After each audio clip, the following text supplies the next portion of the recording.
Welcome back to the deep dive.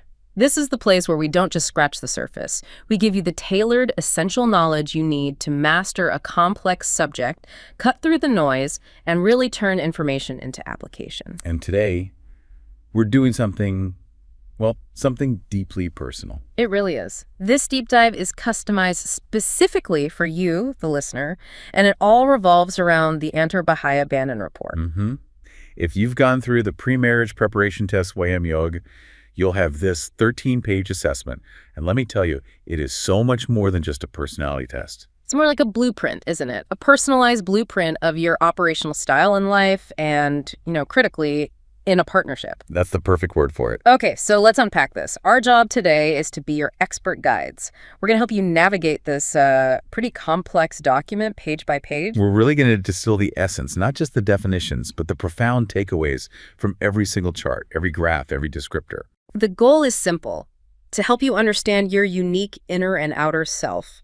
And maybe most importantly, to define the partner profile that won't just survive a lifetime with you, but will actually thrive. And we should mention, this whole comprehensive effort is rooted in the incredible work being done by IKSC Knowledge Bridge through Swayam Yog. Right. It's all designed specifically to help young candidates like you discover themselves and find a compatible life partner.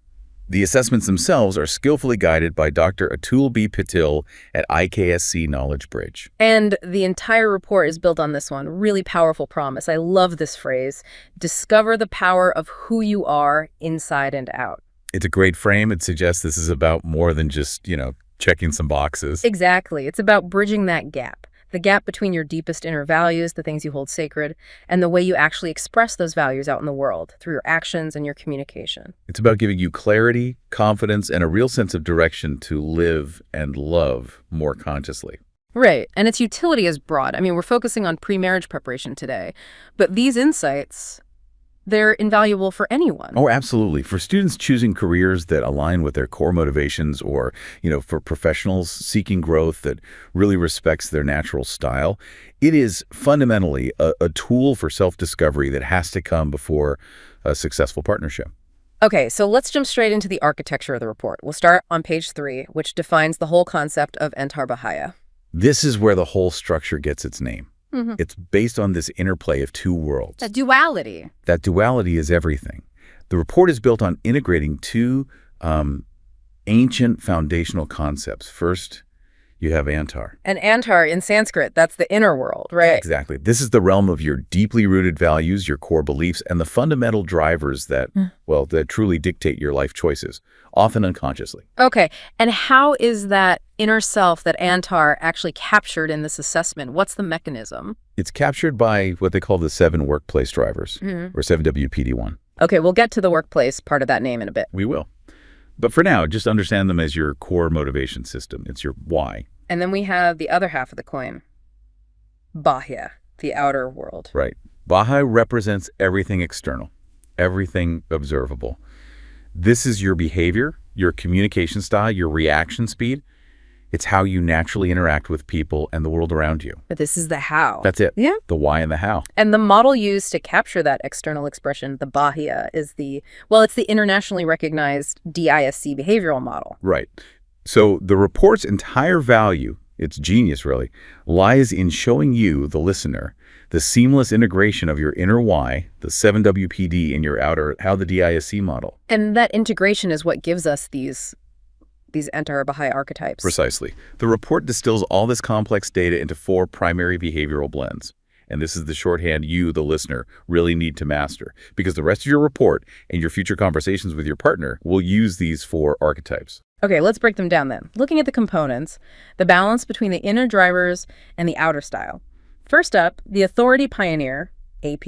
The AP. This is a fascinating blend of assertiveness and a focus on results. They're powered by the external dominance, the D style, which means they're just built to take charge. But what's happening on the inside? What's their Antar? Their inner drive is defined by 3 core values: political, economic, and individualistic traits. So you've got this commanding, decisive exterior from dominance, mixed with an internal motivation for what? Authority, return on investment, efficiency, and a radical independence. It's a powerful combination, sometimes relentless, as you say. So the AP's core focus is being that decisive leader. They forge new paths, they operate with commanding influence, and they prioritize strategic, independent achievement. They're like natural entrepreneurs of their own lives. Okay, but what's the insight there for a relationship? Where's the friction point? It's that high individualistic drive.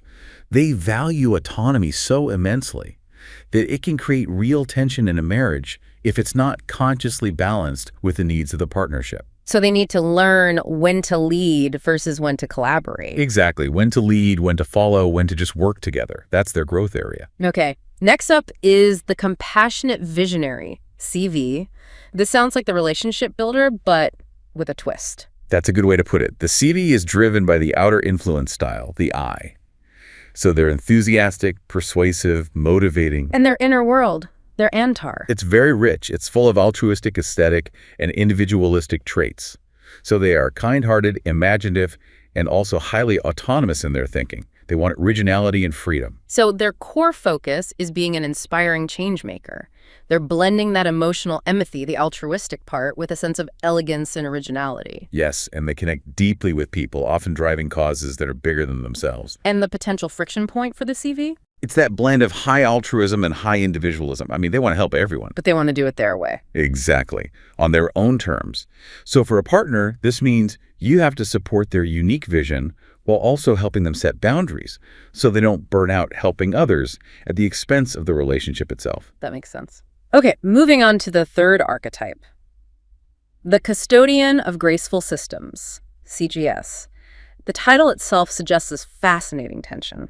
It really does. Yeah. Grace and systems. Yeah. The CGS is anchored by the outer steadiness style, Yeah. the S. So they're loyal, patient, supportive. They're the dependable partner. And what's driving them internally? Their inner drivers include altruistic, aesthetic, and, interestingly, regulatory values. Okay, that feels a little counterintuitive. They're selfless and service-oriented from the altruistic side, but also systematic, rule-driven, and focused on tradition from the regulatory side. How do those two work together? That reconciliation is their superpower. Their core focus is being the steady supporter who safeguards harmony. They use their patient, caring nature, the altruistic part, to make sure the system, the regulatory part, isn't rigid but Graceful. graceful. Exactly. They create smooth workflows and harmonious environments. The insight here is that a CGS often struggles to delegate because, in their eyes, their own system is perfect. And that can lead to burnout. Or silent resentment if they don't consciously allow others to, well, to fail occasionally. A great example of the complexity here. Okay, finally, the Analyst of Structured Beauty, ASB. Precision and elegance seem to be the key words here. They are. The ASB is driven by the outer conscientiousness style, the C. They are precise, detail-oriented, focused on quality. And their inner world. Motivated by theoretical, regulatory, and aesthetic values. So they are curious about knowledge, disciplined by process, and very refined in their tastes. So the ASB is the meticulous thinker. They excel at uncovering elegant solutions by combining analytical rigor, methodical organization, and a highly refined sense of design. Their weakness, though, is often analysis paralysis. I can see that. That blend of high theoretical, needing perfect knowledge, and high regulatory, needing perfect process means they might prefer perfect preparation over timely action. So a partner needs to provide a gentle deadline structure. Yes, to help them move from analysis to implementation. And these four integrated archetypes, they are the key filters through which you're meant to understand the entire report. Okay, so now let's go to page 4, where the report breaks down those component parts into their raw ingredients, starting with the outer self, the DISC style. Right, and remember, DISC captures your behavior. It's the how you appear and interact. The report gives you 4 points of focus, and understanding what each one reflects is vital. First up, dominance, D. This reflects the drive to take charge, overcome obstacles, and get results quickly. It's about decisive action, goal orientation, and assertiveness. So if you score high here, you're the one who instinctively steps up to lead the charge. Then we have influence. This reflects the desire to connect, inspire others, and create enthusiasm and collaboration. These individuals are persuasive, they're people-oriented, they're the ones who make sure the emotional temperature in the room is positive and motivating. Steadiness. This is the preference for stability, harmony, and dependable support. High as individuals are the calm, supportive, reliable anchors in any system or relationship. They really value consistency over change. And finally, compliance, C. This reflects that critical need for accuracy, structure, and adherence to standards. Yes, they're detail-focused, analytical, and highly conscientious. They ensure the quality of the output and the integrity of the process. A high C's person in a relationship is one who guarantees the tax forms are filed correctly and the fine print on the mortgage is actually read. Okay, so that's the observable behavior. Now for the engine that runs it all. The inner self, captured by the 7 workplace drivers, 7WPD, also detailed on page 4. And I have to ask a critical question. I think I know what it is. Why are these called workplace drivers if we're applying them to marriage? Does that mean our partner is basically our coworker in life? That is a brilliant question, and it really speaks to the depth of this model. They're called workplace drivers because they were originally validated in professional settings. They just explain motivational drives much better than simple hobbies or interests. Okay. But in the context of marriage, they represent the 7 fundamental value streams that define your life's work. And yes, in a way, marriage is a form of co-workership. They dictate what you spend your time, your energy, and your resources on. Let's break down the life motivation behind each of the 7 then. Let's start with aesthetic. This motivation is all about harmony, beauty, and balance. In a relationship, this means you, the listener, seek a peaceful, well-designed environment. Friction arises when your partner introduces chaos or clutter because it disrupts that deep need for balance. Okay. Economic is utility, return, and practicality. And this is often misinterpreted as just being about money. It's not. It's about the effective and efficient use of all resources: time, effort, capital. So a high economic driver would hate wasting time in traffic just as much as wasting money. Exactly. They despise waste, whatever form it takes. This can drastically impact joint budgeting and even just scheduling your weekend. Individualistic. Yeah. Autonomy, identity, and uniqueness. This driver needs space. They need freedom and personal recognition. In a partnership, they absolutely must have their unique identity acknowledged and respected, or they feel smothered. They're motivated by charting their own course and maintaining clear boundaries. Political is about power, control, and influence. Right. This listener is driven to lead or manage outcomes. In a marriage, this translates directly to how decisions get made. A high political person needs a role in influencing the direction of the partnership, whether it's choosing the next home or managing the family's social calendar. So the conversation starter there is always who owns which decisions. Always. Altruistic service, compassion, empathy. This person finds deep fulfillment in helping, often placing others' needs before their own. They are wonderful partners, but a potential challenge is resentment. If their self-sacrifice isn't recognized. Right, or reciprocated. Yeah. Or if their partner takes advantage of their giving nature. Next, regulatory order, structure, and rules. This driver favors tradition, process, and discipline. They thrive on clear guidelines. If your partner scores high on regulatory, you know your spontaneous weekend trip planning is going to require at least 3 days' notice and a shared Google Doc itinerary. They bring stability and predictability. And finally, theoretical knowledge, learning, and truth. They're motivated by research, ideas, and a need for continuous understanding. They want to know the why. They really do. A high theoretical driver means their leisure time is likely spent reading or researching, and they need a partner who respects that intellectual engagement as a necessary part of their life balance, not just a distraction from the relationship. Understanding these 7 drivers is key because they are the non-negotiable values, the ANTAR, that you carry into your marriage. Absolutely. Okay, so with the components defined, let's see how the report actually integrates all this data, starting with page 5. ANTARBHAYA Report Insights. This is the synthesis point. Right. This page clarifies that crucial mapping process. It shows how your raw DISC and 7WPD scores are transformed into quantifiable levels across those 4 integrated archetypes we discussed: AP, CV, CGS, and ASB. And they're measured on an 8-level scale, so it gives you a powerful quantitative view of your innate behavioral strengths and preferences. The emphasis here is really on the holistic picture. It's not 4 separate scores, but a unique pattern. And that unique pattern provides a map for you, the listener, to leverage your strengths, consciously balance your style, and chart your growth. Let's recap the function of each, but now viewed through this lens of conscious partnership. Great idea. So the Authority Pioneer, AP level, that shows your natural inclination for proactive goal setting and taking initiative in your shared life. Your compassionate visionary CV level defines your capacity to inspire shared dreams and foster deep, meaningful emotional connections with your partner. Mhm. The custodian of graceful systems, CGS, reveals how you instinctively bring order, routine, and dependability, that necessary structure for long-term stability. And the analyst of structured beauty, ASB, uncovers your skill in providing that necessary analytical rigor, managing the details, and ensuring quality control in your joint ventures. So if your highest score is an ASB, the insight isn't just that you're meticulous. Right. It's that your partner should probably trust you with the detailed travel planning, but you have to consciously work on not taking forever to finalize that plan. Exactly. It's a tool for delegation and understanding your natural roles within the partnership. Moving to page 6, we analyze general characteristics. This is the behavioral output, how that unique blend of your inner values, your Antar, and your outward style, your Baha'i, shows up in daily life. Yeah, this section describes your natural ways of thinking, feeling, and acting. But why is this section so critical for pre-marriage prep? I mean, it sounds a bit like basic self-help. It's foundational because it dictates conflict resolution. If you have a high political driver, you think about outcomes in winning the debate. If your partner has a high altruistic driver, they're thinking about harmony and preserving the relationship. And this section explains that friction. It explains that friction. It reflects how you naturally express emotions, handle differences, and what you prioritize when the pressure is on.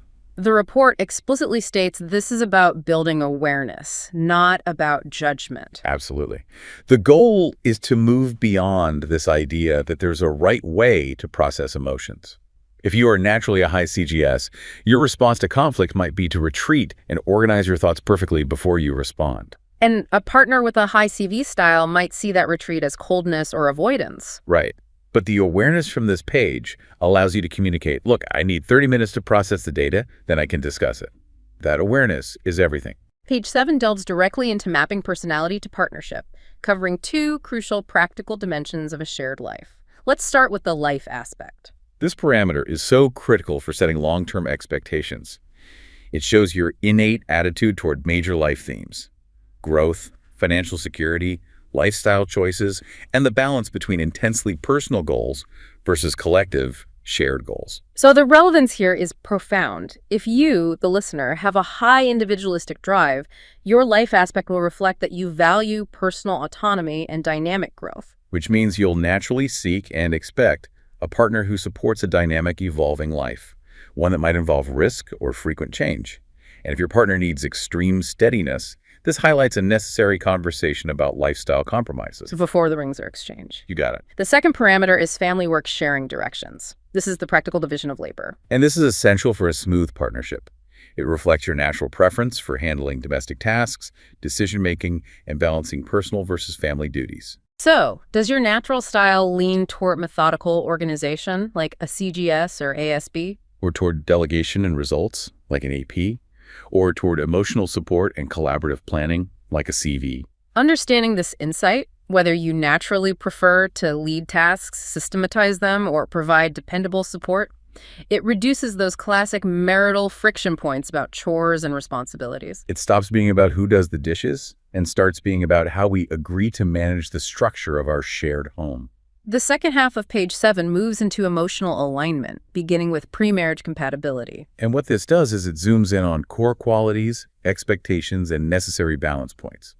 It specifically assesses how your fundamental Antar values align with potential marriage expectations. So, for example, if you have a high theoretical value, are you looking for a partner who also values intellectual stimulation? Or are you looking for one who provides the structure, the regulatory part, that allows you to pursue your research in peace? It helps you clarify your non-negotiables. And finally, the relationship aspect, which deals with the everyday dynamic. This is the heartbeat of the connection. Your communication style, how you maintain emotional connection, how you express care, and how you handle day-to-day differences. So if your style is highly dominant, like an AP, the report will give you specific language around how that assertive style impacts emotional connection. And it might urge you to prioritize verbal validation, a CV-style behavior to build trust. We wrap up this deep dive into the self on page 8, career aspect and occupational directions. This links professional fulfillment to life balance. It's impossible to separate your work structure from your marriage structure. The career aspect discusses how your personality and values influence your approach to work, your resilience to challenges, and what truly motivates you professionally. Right. If you're a high economic driver, your career focus is on efficiency and tangible results. But here's the crucial secondary takeaway. This section also reveals the expectations you might carry into your personal life.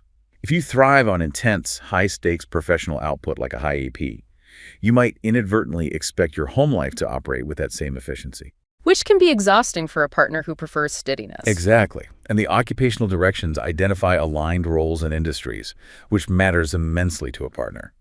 If you're guided toward research because you're a high theoretical, your partner gains clarity about your required lifestyle. Periods of intense focus, maybe less income variability than a high economic AP, a dedication to lifelong learning. All of it. It prevents mismatched expectations about ambition or financial contribution down the road. Okay, we now enter what is probably the most critical section for pre-marriage preparation, the visualization and comparison. This is where the raw data is turned into actionable insight for your partnership, starting with page 9, ANTARBHAYA bar graphs. This is your quantitative fingerprint. You see your scores across the 4 archetypes, AP, CV, CGS, and ASB, usually presented as simple bar charts. Let's use the sample data from the report. Let's say we're looking at AT54, CV41, CGS 62, and ASB 45. Okay. How should we interpret the height of these bars? What does that CGS score of 62 immediately tell you, the listener? High scores, like that CGS at 62, show where your most natural, least effortful strengths lie. For this specific profile, their strength is a natural gift for organization, systemization, and maintaining harmony. The custodian of graceful systems. That's their gift to the relationship. They automatically look for ways to streamline and stabilize. And conversely, the lower scores, like the CV at 41. That indicates an area that requires conscious effort or growth. It's where you don't naturally lean. So the compassionate visionary skills, inspiring others, connecting deeply, prioritizing high emotional expression, those are going to require conscious effort from this person. So they might be perceived as reserved or less emotionally available than their partner might need. Meaning they have to intentionally adopt CV-style behaviors in key moments of connection. The report then synthesizes this pattern into an overall personality overview. Which is so helpful. It gives you 3 or 4 critical summary statements.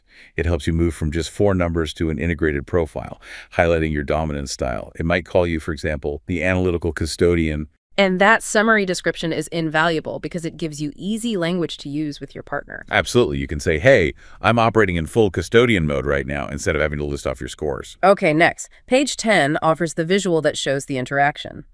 Your integrated single plot behavioral square. This is where the DISC scores come to life in combination. Right. This plot maps your position within 8 defined behavioral zones. And these zones identify which traits are dominant, submissive, or in a dynamic balance. And around the square, you have these peripheral descriptors, words like high energy leader or methodical planner. Those describe how others typically perceive your style. So if your plot point is way out on the edge, near high dominance, what does that signify for a partnership? Plots on the outer edges indicate high intensity. It means one factor, D, I, S, or C, is dominating the others. In a partnership, this means your behavior will be strongly characterized by that single intense trait. If it's high dominance, you're highly assertive and results-driven, a strength in a crisis. But can be a challenge in daily collaborative decision-making. And if the plot moves toward the center? Plots moving towards the center suggest 2 or more traits are balancing the intensity. This listener has a more flexible or adaptable style. They can draw on multiple behaviors depending on the situation. So in a partnership, that often translates to perceived flexibility. It does. But the challenge is that they might sometimes lack the necessary intensity or defined preference when a really decisive stance is needed. Now, for the absolute core of the report, the section that transitions from self-discover to relationship strategy. Page 11, comparing you with your partner's benchmark. This is the moment of truth. We are moving from analysis of the self to analysis of the relational dynamic. And we have to emphasize this again. The partner score is the benchmark. Right. It's not their actual score. It is not their self-score. It represents how your partner needs you to show up in the relationship. It's their expectation, derived from their own psychological needs during the assessment. This frame shift is so essential. It moves the conversation from we're too different to we have different needs that we have to negotiate. Yes. It turns potential differences into strategic agreements. And the report uses the gap between your self-score and the benchmark score to define 3 zones of action. The first is alignment, which is small gaps. Right. Your natural style already meets your partner's need. This is a comfort zone. You celebrate these areas and rely on them. Then you have stretch zones, which are medium gaps. These require conscious, workable adjustments in your tone, your pace, or your priorities. These are areas for small, dedicated growth. And finally, risk zones, Right. large gaps. These are the likely friction points that require intentional conversation and structural guardrails. If you ignore these gaps, they're the ones that create the most tension. And the report doesn't just leave you there, it gives you a 4-step action plan. It does. Step 1, scan the 4 archetypes and note the size of the gap. Step 2, pick the 1 archetype with the largest gap as your conversation priority for the week. You can't fix everything at once. Step 3 is to use the provided question set for that level. This is where the abstract score turns into concrete dialogue. And step 4, the most important, end with 1 micro-action. A single, reviewable, tiny commitment. That microaction is key, isn't it? Is everything. Instead of vowing to be more organized, which is too big, you commit to, I will put the keys in the dish every day this week. Tiny, specific, and reviewable. And there are ground rules for these discussions. Crucial ground rules. Assume good intent. Describe behaviors. Don't diagnose motives. So it's, I felt rushed, not you don't care. And focus on 1 small change at a time. Okay, let's apply this to the specific numerical examples you might see in the report. Let's look at that authority pioneer AP gap. Self-score is 54, but the partner's benchmark is way up at 73. That 19-point difference, with the benchmark being higher, is definitely a stretch zone. It's leaning toward a risk zone if you don't address it. It indicates that your partner requires more decisiveness, more leadership, and maybe more willingness to take risks than you naturally provide at a 54. What are the real-world implications of that AP gap? Well, the partner who needs a 73 may feel that you, providing a 54, are indecisive or passive or too slow to act. On buying a car or choosing where to live. Exactly.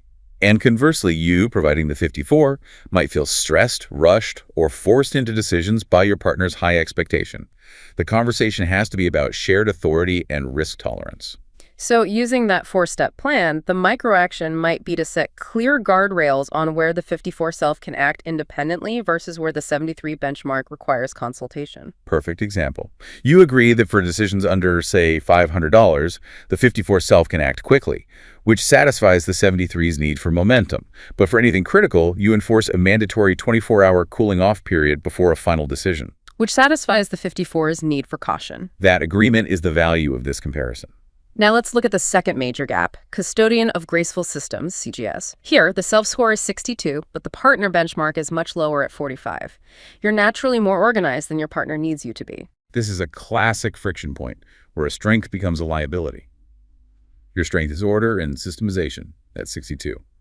But if your partner only requires a 45, meaning they're more flexible, more spontaneous, maybe more tolerant of mess, your 62 can be perceived as rigidity or micromanagement. So the practical scenario is you, the self at 62, might feel stressed because the house is out of order according to your internalized standard. Right. And your partner, with a benchmark of 45, might feel suffocated by your need for ritual or excessive neatness or adherence to what they see as unnecessary timelines. So the action plan is counterintuitive. The 62 self has to learn to consciously lower their expectation. In certain non-critical areas, yes. The microaction might be, we agree that the garage can be messy, but the kitchen counter must be clear. It's a negotiation of acceptable messiness. And we noted that the other 2 archetypes, CV and ASB, are tightly aligned in this example. That's gold. Those small gaps mean natural alignment. In the areas of emotional connection and analytical planning, both partners are comfortable with the existing dynamic. They don't need a conversation. They just need to appreciate that this is their strength and rely on it when other areas are stressful. This detailed comparison leads us straight to page 12. Representation of self with the benchmark partner. This is the visual anchor for this whole comparison. It is. This page consolidates all the data from page 11 into clear visual formats. You've got the bar chart showing the numeric scores and the integrated radar graph. And seeing the difference between your self-score, often in red, and the partner's benchmark, often in blue, it just dramatically simplifies identifying those stretch and risk zones. For example, on the radar graph, That CGS spike for the self at 62 would visually jut out past the blue benchmark line at 45. You can literally see your systemization overwhelming your partner's need for flexibility. It's immediate and impactful. And conversely, the AP benchmark spike at 73, stretching far beyond your self line at 54, immediately highlights the urgency for you to step up your decisiveness or delegate more clearly. This visualization provides the shared map. It ensures you're both discussing the same reality. It provides the emotional distance you need to discuss difficult topics. It's no longer, you make me mad when you wait too long, but our AP gauge shows a 19-point stretch we need to address. And that language shift brings us to the final and most actionable page of the report. Page 13, Conversation Starters for Your Unique Pair. This is where the scores are translated into everyday constructive dialogue. The crucial translation layer. The report generates 10 highly specific questions based on the unique patterns and levels shown in your comparison graphs. It transforms abstract data into concrete, respectful dialogue. And these questions are carefully generated based on the archetype focus, where the friction is highest or the alignment is strongest. Exactly. So for that high-friction AP, Authority Pioneer Zone, the questions focus on drive, decisions, and direction. They are strategic. So an AP-focused starter might be something like, given our high gap in AP, what's the best strategy for us to lead? Should we alternate leadership roles for different projects? Or should one of us be the primary initiator? Or something like, when do we act solo versus seeking consent on major financial matters? The conversation starters for CV, Compassionate Visionary, will center on care, empathy, and meaning. These are your emotional security questions. These prompts delve into vulnerability. How do we connect emotionally when stress is high? And what's your preferred signal to request emotional support? Since altruism is a core CV component, they might ask, how will we align on the causes or communities we dedicate our shared resources to? For CGS, Custodian of Graceful Systems, the focus is rules, routines, tradition, and order. So if the CGS gap is high, like in our example, the question's about negotiation. Which specific household routines, laundry, dishes, cleaning schedule, are non-negotiable for my sense of harmony, and which ones are you willing to compromise on? You're establishing the framework of your shared existence. Precisely. And finally, ASB, Analyst of Structure Beauty, focuses on logic, detail, neatness, and precision. These are planning and execution questions. Right. When we're planning a vacation, when is good enough, better than perfect, and how much notice do you need before I present you with a complex planning task? This respects the ASB's need for rigor while preventing analysis paralysis from overwhelming the spontaneous partner. The report's insistence on using these prompts is really rooted in building trust. It ensures that differences are managed proactively and that the report moves from just being an assessment into a living, breathing guide for building a resilient, long-term partnership. It creates a shared language. It allows the two of you to discuss deep-seated personality clashes without feeling personally attacked, but rather seeing them as system challenges that you have to mutually optimize. That's a great way to put it. So, to synthesize this entire deep dive, the ANTARBHAYA report takes you, the listener, through a comprehensive journey. It moves from defining your inner why, the 7WPD, and your outer how, the DIC. It integrates them into the 4 archetypes, maps them across essential life domains like family and career, and culminates in that direct, highly actionable comparison of your self-score versus your partner's required benchmark. It's a framework for awareness designed to empower you. It doesn't dictate who you must be, but instead it highlights your comfort zones and clearly identifies the areas where conscious development in your partnership will yield the greatest harmony and connection. You now hold the key to reading this report and using it as the foundation for the most essential conversations you will ever have. Knowledge is most valuable when it's understood and applied with intentionality. You are informed. Now for the crucial next step. And here's where it gets really interesting. A final thought for you to consider as you digest your own results, especially those complex self versus benchmark comparisons. The report makes it clear. Differences don't break couples. Unmanaged differences do. So, given your unique pairing, consider this. Which of the 7 workplace drivers, those core ANTAR values like altruistic, theoretical, economic, or regulatory, which one is the most fundamental, non-negotiable value for you in a lifelong commitment, regardless of what your partner's expectations are? And critically, what specific, respectful, tiny strategies will you use to communicate that value clearly, consistently, and without judgment?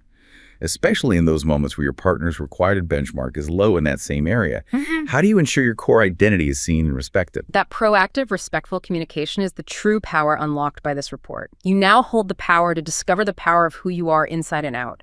Go forth and explore that power.